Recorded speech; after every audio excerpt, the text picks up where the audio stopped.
আসসালামু আলাইকুম, this is Lazim Chowdhury and welcome to Chowdhury take.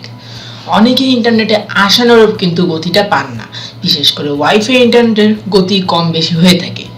এজন্য রাউটারের অবস্থান এবং সেটিংস খুবই গুরুত্বপূর্ণ। রাউটার কেবল সীমিত দূরত্বের মধ্যে সিগন্যাল বা সংকেত পাঠায়। এর গতি অনেক কিছুর জন্যই কিন্তু বাধাপ্রাপ্ত হয়ে থাকে। দেওয়াল বা আসবাবপত্র তার মধ্যে অন্যতম। মাইক্রোফোন বা ব্লুটুথ স্পিকারের মতো অন্যান্য ডিভাইস থেকে আসা রেডিও তরঙ্গ সিগন্যালকে ডিস্টার্ব বা বিরক্ত করে। তাই রাউটারটি বাড়ির মাঝখানে বা যেখানে আপনি ইন্টারনেট ব্যবহার করেন সেখানে বসানো উচিত। কিছু রাউটারের বডির ভিতরে অ্যান্টেনা থাকে, যদিও কিছু রাউটারের বাইরে থাকে অ্যান্টেনা, যা অ্যাডজাস্ট করা যায়।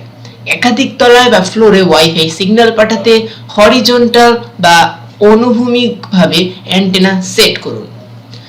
এর মাধ্যমে সিগন্যাল উপরে ও নিচে সহজেই যেতে পারবে।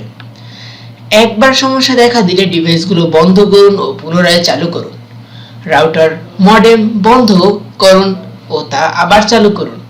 প্রতিটি ডিভাইসে বিরতি প্রয়োজন হয়, তাই ওয়াইফাই এর সঙ্গে যুক্ত যে কোনো ডিভাইস বন্ধ করুন ও ফের তা চালু করুন। মডেম আপনার হোম নেটওয়ার্ক ও আইএসপি এর মধ্যে প্রাপ্ত ইন্টারনেট সিগন্যালকে ডিস্ট্রিবিউশন করে। ইন্টারনেটের গতি কম থাকলে মডেমটি ফের সেট করুন। বাড়ির মাঝখানে ওয়াইফাই রাখা হলেও অনেক সময় নেটওয়ার্ক সমস্যা দেখা দেয়। সমস্যাটি কাটিয়ে উঠতে এটিতে একটি ডিভাইস যুক্ত করতে হবে, যার মাধ্যমে আপনি নেটওয়ার্ক সমস্যার সমাধান করতে পারবেন। রাউটার ও ডেড জোনের মধ্যে একটি ওয়াইফাই এর বুস্টার রাখুন। পাওয়ার লাইন এক্সটেন্ডার কিট ও এই ক্ষেত্রে ব্যবহার করা যেতে পারে। তো আজ আপনাদের সাথে শেয়ার করলাম যে কিভাবে আপনাদের ইন্টারনেটের গতি 10 গুণ বাড়িয়ে নিতে পারবেন।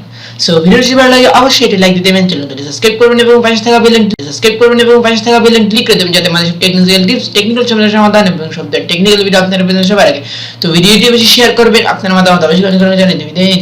আসসালামু আলাইকুম ওয়া রাহমাতুল্লাহি